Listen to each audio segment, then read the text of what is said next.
Halo siswa kelas 5 tingkat sekolah dasar dimanapun berada, semoga dalam keadaan sehat.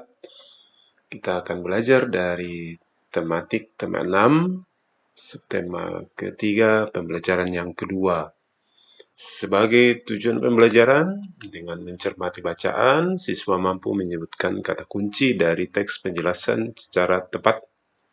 Dengan menuliskan kembali isi teks bacaan, siswa mampu menyajikan hasil kesimpulan isi teks penjelasan secara mandiri.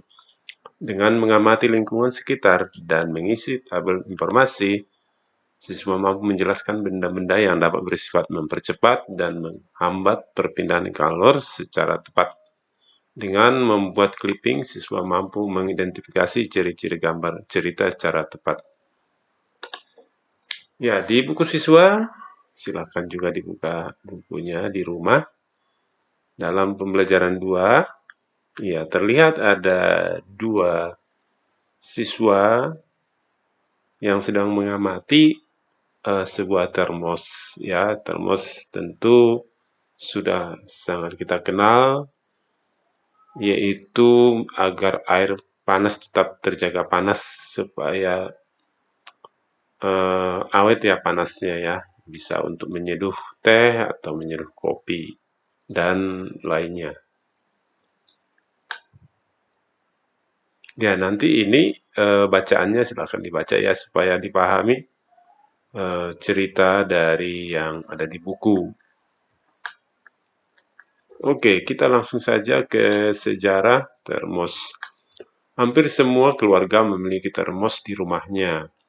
Termos memang sering digunakan untuk menyimpan air panas agar tetap panas saat digunakan. Biasanya keluarga yang memiliki bayi yang memerlukan susu setiap saat menggunakan termos untuk menyimpan air panas. Termos adalah sebuah benda yang biasanya berbentuk tabung seperti botol yang punya dinding berlapis. Benda ini dirancang berbentuk seperti kaca dengan bahan mengkilap yang dapat menyimpan cairan agar tetap memiliki suhu seperti semula. Dengan dinding dalam termos yang dirancang seperti kaca, maka kalor yang terdapat pada air panas tersebut tidak bisa berpindah dengan cepat.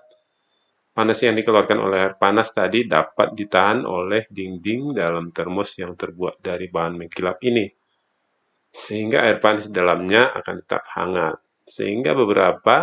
hingga beberapa saat tergantung dari ketebalan dindingnya. Saat ini termos tidak hanya digunakan untuk menyimpan air panas, tetapi juga untuk menyimpan air dingin agar tetap dingin. Nah, ternyata termos ini bisa untuk menghangatkan air panas dan bisa juga menyimpan supaya air tetap dingin. Jadi, 2 fungsi ya.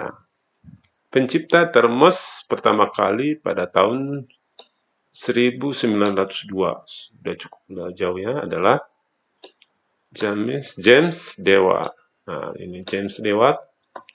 Penemuannya didorong oleh kebutuhannya untuk menjaga air minum bayinya tetap hangat. Tetapi saat itu untuk menjaga suhu minum agar tetap hangat merupakan hal yang sulit dilakukan, terutama dalam kondisi cuaca yang dingin seperti di Eropa.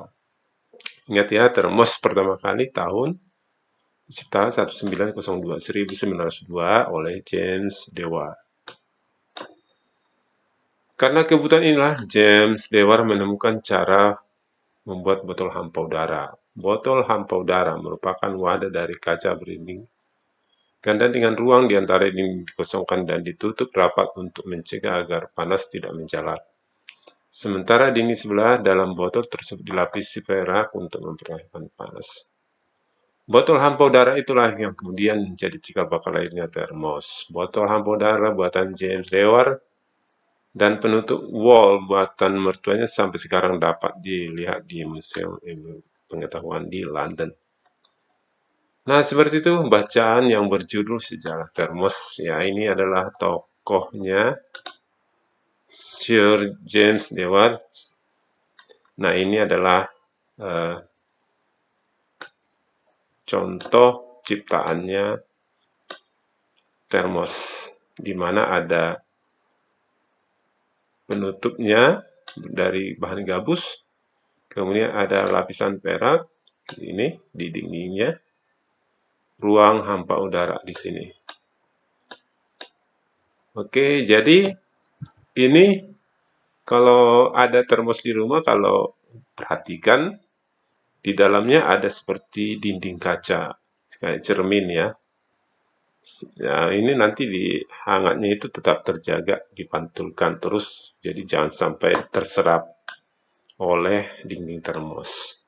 Jadi bisa terjaga air panasnya agak lama. Ya, oke, selanjutnya kita silakan nanti siswa bisa mengisi tugas-tugas yang ada di seperti pada paragraf 1 kalimatnya, paragraf 2 kalimatnya, paragraf 3 kalimatnya. Ya, tuliskanlah hal-hal penting pada setiap paragraf dengan menggunakan kalimat lengkap. Ini satu kalimat, satu kalimat. Oke, seperti itu. Kemudian rangkailah kalimat-kalimat berisi informasi, dirangkai, disatukan. Maksudnya ya, kalimat-kalimat yang berisi informasi tadi menjadi sebuah satu utuh ya, satu paragraf. Nah, menjadi satu paragraf. Ingat, menjadi satu paragraf. Oke, seperti ini misalnya. Oke. Kemudian pemahaman. Nomor 1, apakah fungsi sebuah termos? Termos digunakan untuk menyimpan air panas agar tetap panas. Nah, itulah fungsinya. Apa saja bahan yang digunakan untuk membuat termos pada masa itu? Bahan yang digunakan adalah botol hampa udara. Kemudian gambarlah bagian-bagian sesuai bacaan di atas. Nah, ini gambarnya ya. Oke, gambarnya ini dipindahkan, nanti digambar ulang di situ ya. Oke, kita next. Apa saja benda di sekitarmu yang menggunakan prinsip yang hampir sama dengan termos? Maksudnya prinsip itu kerjanya atau mirip apa? Mirip dengan benda apa gitu maksudnya ya pertanyaan ini. Seperti jaket dan selimut. Nah, itu prinsipnya menghangatkan badan kan jaket ya. Selimut juga saat kita mau tidur agar tetap hangat perlu selimut. Kalau jaket kalau kita keluar malam. Nah, ini prinsipnya sama dengan seperti termos mempertahankan agar hangat gitu ya, agar panas. Iya, penggunaan benda, konduktor dan isolator. Kamu sudah tahu bahwa panas dapat berpindah dari suatu tempat ke tempat lain melalui konduksi, konveksi, dan radiasi. Ingat, perpindahan panas ada 3 jenis ya, 3 model, yaitu konduksi, konveksi, dan radiasi. Ingat kembali apa yang dimaksud dengan konduksi, konveksi, dan radiasi? Pikirkan bersama dalam kelompok. Barang-barang dalam kehidupan sehari-hari banyak memanfaatkan sifat benda sebagai konduktor atau isolator. Apa itu konduktor? Masih ingat kan? Konduktor bahan yang baik mengantarkan panas, isolator bahan yang tidak baik mengantarkan panas. Selimut dan panci merupakan benda yang memanfaatkan sifat ini. Selimut memerangkap udara. Udara adalah isolator sehingga tidak mengantarkan panas yang keluar dari tubuh. Dengan demikian badan tetap terasa hangat. Jadi selimut itu menjadi isolator ya karena dia menahan udara yang ada di dalam. Terbuat dari apakah panci? Panci terbuat dari bahan logam. Misalnya aluminium. Aluminium merupakan penghantar panas yang baik. Panci akan menghantarkan panas ke makanan yang dimasak. Pegangan panci terbuat dari bahan plastik. Ingat, pegangannya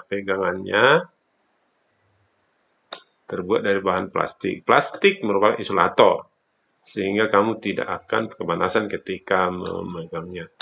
Nah, seperti ini misalnya ya, alat masak ini adalah isolator. Isolator ini adalah konduktor. Oke. Nah, ini sama. Ini adalah isolator. Ini isolator. Nah, yang ini konduktor. K, konduktor. Saya singkat saja. Mesin mobil dan motor terbuat dari bahan yang dapat mengantarkan panas. Mesin memerlukan panas untuk memperoleh kinerja mesin yang ideal. Karena itu mesin dibuat dari bahan konduktor sebagai penghantar panas. Dari uraian di atas kamu sudah tahu mana bahan yang bersifat konduktor dan isolator. Selain selimut dan panci, tentu kamu dengan mudah menjumpai penggunaan benda bersifat konduktor dan isolator dalam kehidupan sehari-hari. Nah, dari bacaan ini bisa kita tuliskan ya, kalimat-kalimat tersebut akan mewakili. Oke. Ya, seperti ini. Isi paragraf 1, ini dari paragraf 1 diambil ya, dari paragraf 2, dari paragraf 3, dari paragraf 5. Kata-kata penting saja. Kemudian kita membuat bagan atau peta pikiran. Ya, dari bacaan tadi, penggunaan benda konduktor dan isolator. Ini judulnya di sini. Kemudian boleh dari paragraf 1 ya, dijelaskan lagi. Oke, dari paragraf 2, 3, 4. Oke. Nah, ini diambil kalimat-kalimat yang penting atau boleh disebut kalimat utama. Ya, pindahkan satu kalimat. Oke, tuliskanlah pemahaman tentang isi bacaan dan bacaan dalam tulisan satu paragraf berikut. Oke. Yuk kita amatilah benda-benda di sekitar rumah.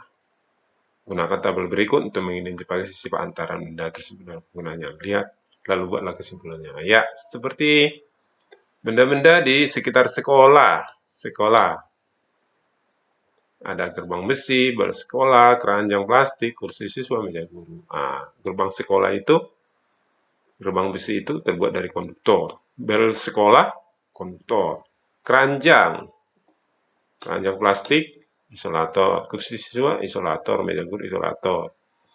Kegunaannya, gerbang sekolah sebagai pagar keamanan. Bel sekolah penanda waktu pergantian. Keranjang plastik bisa tempat sampah. Kursi guru tempat duduk, kursi siswa tempat duduk siswa. Meja guru tempat untuk menulis guru. Kemudian nama benda atau alat di rumah. Seperti panci, setrika, selimut, spatula, termos. Nah, panci itu konduktor untuk memasak dan merebus air. Setrika konduktor untuk merapikan pakaian. Selimut isolator menjaga kehangatan badan. Spatula isolator mengambil masakan dari wajan. Termos isolator menjaga air tetap panas. Oke, kesimpulannya boleh dari sini, boleh dari pemahamanmu saja ya kesimpulan itu. Oke, seperti ini gambaran termos. Nah, kita perhatikan gambar berikut. Lengkapilah keterangan sesuai gambar cerita yang ditampilkan di mana kamu menemukan gambar cerita tersebut. Kesan apa yang kamu rasakan pada saat mengamati gambar ilustrasi tersebut? Ya, contoh buku. Nah, ini adalah gambar cerita dari buku pelajaran. Nah, ini adalah buku paket ya. Nah, ini buku paket nih. Kemudian dari buku cerita dari buku pelajaran. Ceritakan kesan yang kamu tangkap dari gambar cerita. Menceritakan gambar seorang guru yang sedang berdiskusi dengan 6 siswa. Ya, betul. Ada 6 siswa nih ya. Ini gurunya. Ini siswa. Tentang cita-cita mereka. Buku ini merupakan buku kegiatan belajar siswa. Kemudian ada gambar cerita dari majalah. Ini diambil dari majalah. Berjudul Surat Kecil untuk Tuhan. Nah, ini sudah diambil ceritanya. Kemudian satu lagi, gambar cerita dari poster ya. Poster, berani yuk minum obat. Nah, ini poster nih, berupa poster. Mengajak untuk minum obat bagi anak-anak supaya berani. Nah, ini seperti ini bunyinya. Isi cerita itu. Oke, baiklah. Pembelajaran kita sudah selesai. Semoga bermanfaat. Jika diperlukan, boleh dicatat ulang ke buku paket yang kamu miliki. Bagi yang tidak punya buku, boleh ditulis di buku tulisnya. Demikian penjelasan Bapak, sampai ketemu kembali di video berikutnya.